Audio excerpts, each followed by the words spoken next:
you're going to see on Twitter and the like, people just calling you a bag holder and you're wrecked and you're an idiot and blah, blah, blah. But, that's just why that stuff has to be tuned out. And that's been a thread throughout this episode. And I think it's an important one because we're going to continue to see it with Hex and other crypto stuff as well. What are your alternatives, Ewok? Because you said it, like you don't participate in the drama. I really don't either. Twitter's one of those things where, like, when I'm at my desk all day, a couple of days a week, it's a small distraction for a few minutes. Maybe I see like a funny Joe Biden video that distracts me for a couple minutes or something like that. But occasionally I'll see some kind of crypto FUD or something. But some people are really getting wrapped up in that stuff and they get in arguments and everything. So what are some tips you have, especially at a time like this, for people that are in Hex, and in another few weeks, it might be the people that are in Bitcoin and the rest of crypto here as well, when things really start to look badly? What are some of your tips for keeping yourself on a good mental plane and not going down those avenues, looking at something like Twitter, which is going to just trigger you and take you down someone else's entirely emotional journey? Well, the mute button works really well. Honestly, there are people that I still want to follow, but I have to mute them sometimes because it just gets everything that comes out of their mouth is negative at this time of the cycle. So mute people. You don't have to necessarily unfollow or block or whatever. Don't be afraid to scroll right by. Like, I mean, I know sometimes you have to feel like you want to say something, but honestly, no one usually cares what your opinion is anyway. Right. Unless you're, one of the people that have like 50,000 followers, then you're going to get a little bit of following that way. But again, just scroll right by.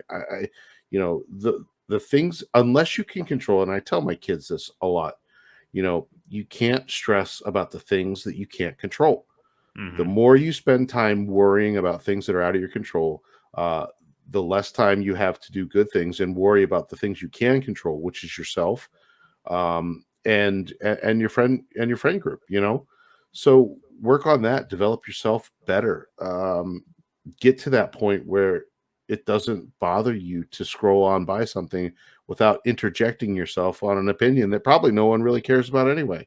Right. So, it's just improve yourself. I think that's the best advice that you can get, especially this time of, this time during the cycle, when there is a lot of people that are just out to poke or create FUD unnecessarily. It's not healthy to look at it. And again, if you can scroll on by, then sure, look at it. Find there is other good stuff out there. It's you got to weed through it though sometimes to find it. But yeah, that's my advice.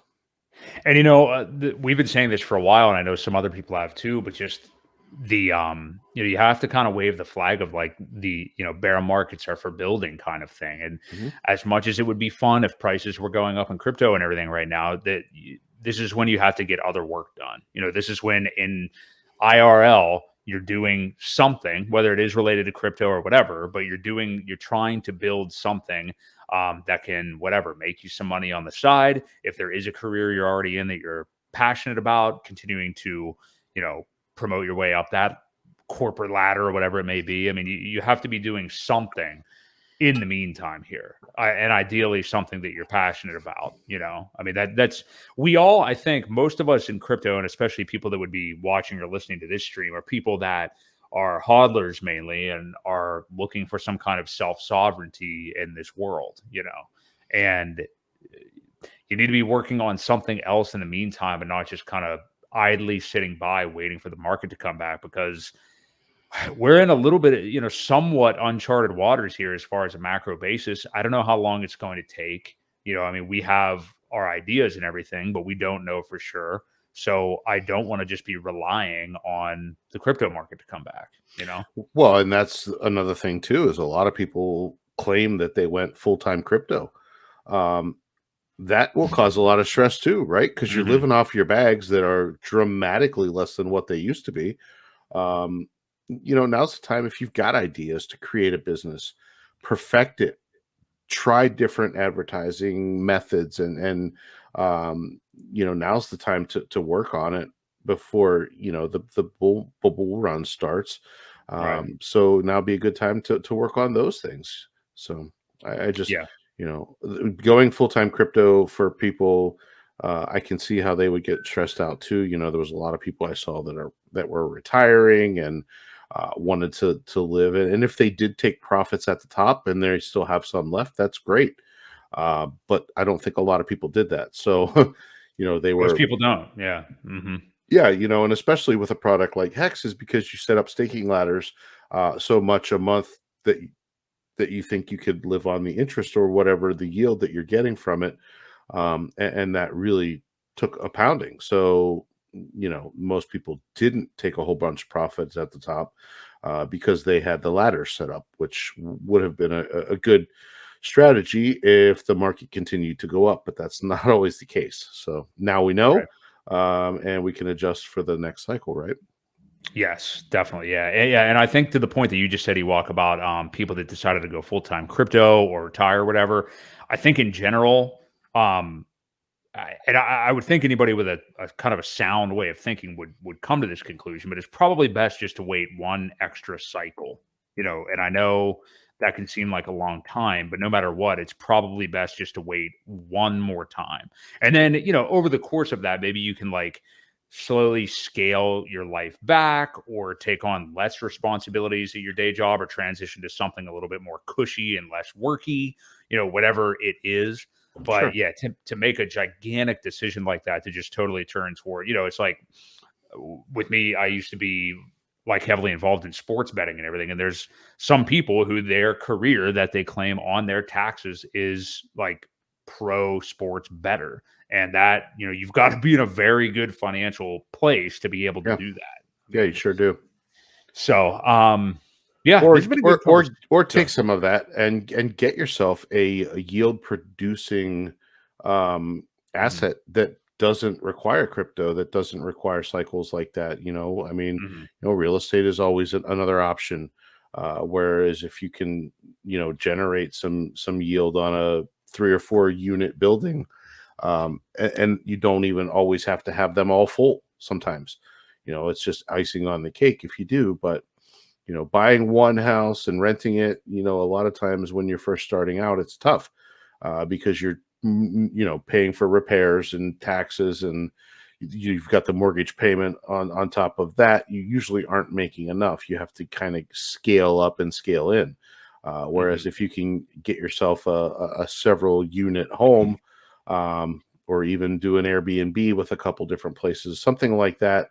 mhm. Um, there is Airbnb arbitrage as well. I've heard people talk about this is, they'll rent places out, or they'll rent a place and then they'll turn around and Airbnb it. Um, Yeah. so, there's that. It's kind of risky to do that because if you're not filling it up, you still have that rent to pay. But, um, there are other options out there for people that could be hurting, that don't want to take on a job right now. But, you always got to find some ways to generate income that's not crypto based. Yeah, yeah, whatever your skills are, and what I have found through life, and I think you've probably found this too, you walk, is just like eh, you have to do something that you're going to enjoy. There's a lot of people like I know it was a meme a few years ago that's just like, hey, learn to code or whatever, Hmm. and it's like that. Yeah, I mean that's definitely. I'm not saying that people should not pursue learning a new skill, even if it's not something they particularly love. But the problem is that can be a paradox sometime where it's like, if you don't love it, it's probably not going to pan out for you, even if you Right. do learn the skill. You're Yeah. just, for whatever it may be, like your subconscious is coming out. You don't actually pursue a job that you may be qualified for, or you purposely get yourself fired or what. I don't know. Like, I mean, you're just not really going to be able to manifest that to the greatest extent because you really don't care about it. Right. Yeah. Finding something that you love and to do for work is tough because a lot of times you do it because it's something you enjoy, not because you're something you have to do. And those sometimes will turn into a no longer loving it. You end up hating it because now you Right. have to do it. It's not something that you do on the side. So finding Exactly. that happy medium is oftentimes, kind of tough. So